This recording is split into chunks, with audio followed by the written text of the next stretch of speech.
So তোমরা দেখতেই পাচ্ছ বাপি এখানে দুর্গা মন্দির যাচ্ছে শীতল নিয়ে, বিকজ মা অষ্টমীর উপাস দেয়। তো আমি এই ক্লিপটা দিয়ে স্টার্ট করলাম, এরপর দেখে নাও। তো আমি এখন খাবো, আজ হচ্ছে অষ্টমী। দেখি খেয়ে পরে চান করে তারপর রেডি হতে হবে। সো এখানে তোমরা দেখতে পাচ্ছ মা আজকে করেছিল অষ্টমী স্পেশাল নান, মিক্স ভেজ আর কাবলি চানা।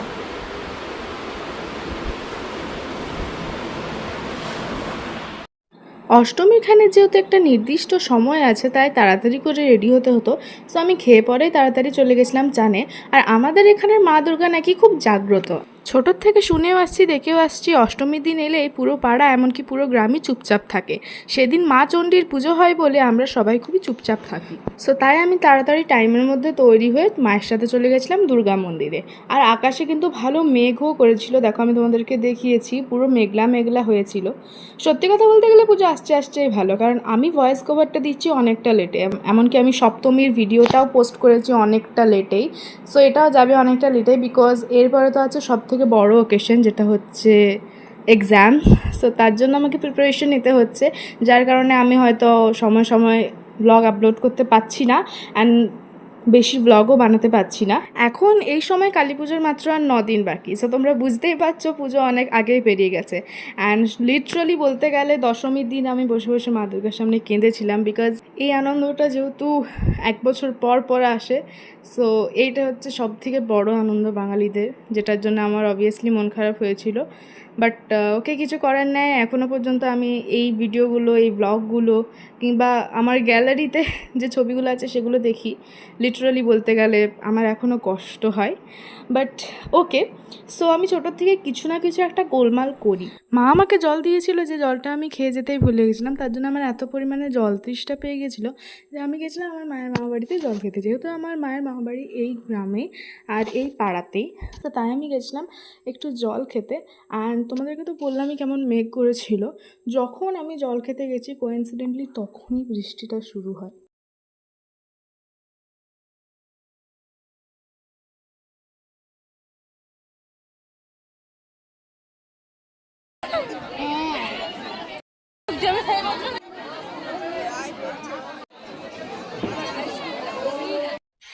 অ্যান্ড এখানে দেখতে পাচ্ছ কত পরিমাণ বৃষ্টি শুরু হয়েছিল। শুধু বৃষ্টি নয়, তার সাথে ছোট ছোট পাথরও হচ্ছিল অ্যান্ড বাজও পড়ছিল। সো আমি প্রচণ্ড বাজেভাবে ফেসে গেছিলাম।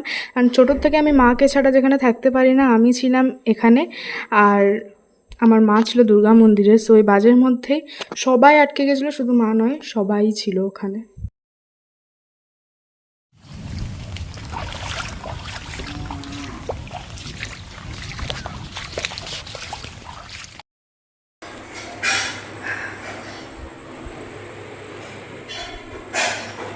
আমি আবার খেতে বসেছি, খিদে পেয়েছি।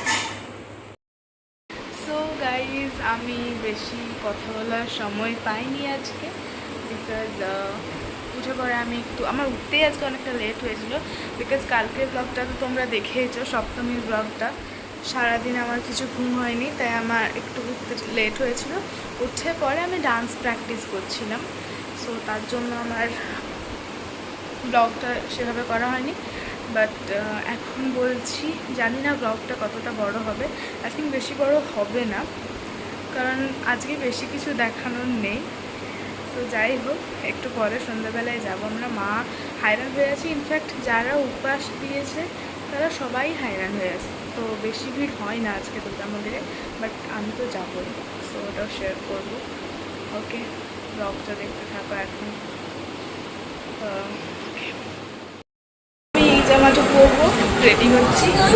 আর এখানে এখন ম্যাচ চলছে, ইন্ডিয়া উমেন্স ক্রিকেট টিমের। আমি ম্যাচ দেখছি আর রেডিও হবো। So okay.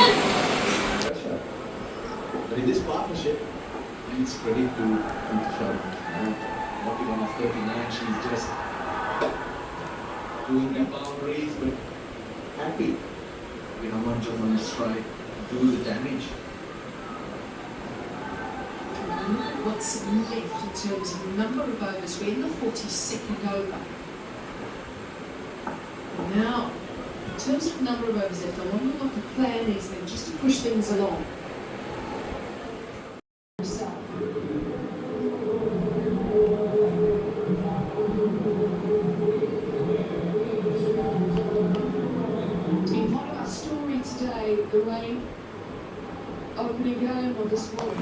soda.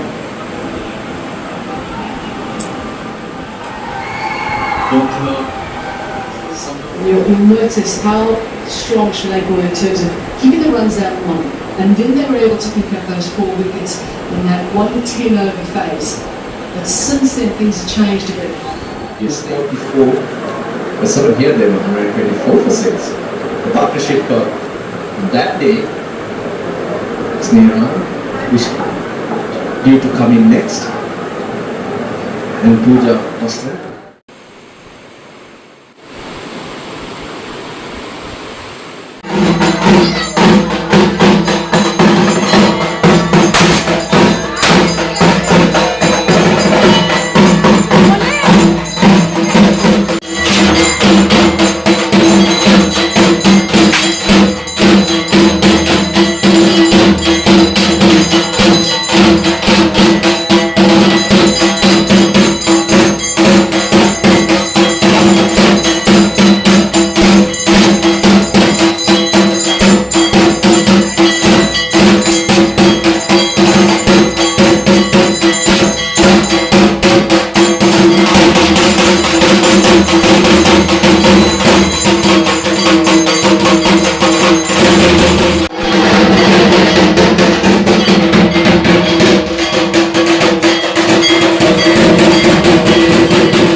লাগেনি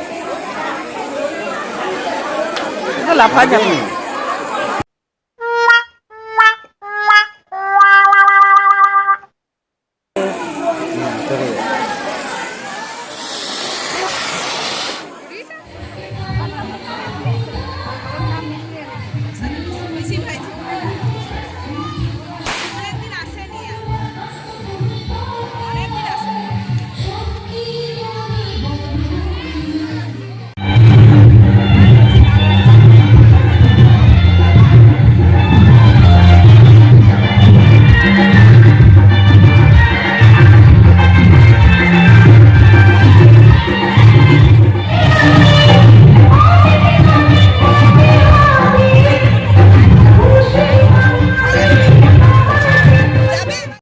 আমি এলাম দুর্গা মন্দির থেকে, জানি না আজকের ব্লগটা আমি মানে এডিট করতেই বসি, জানি না কি হয়েছে।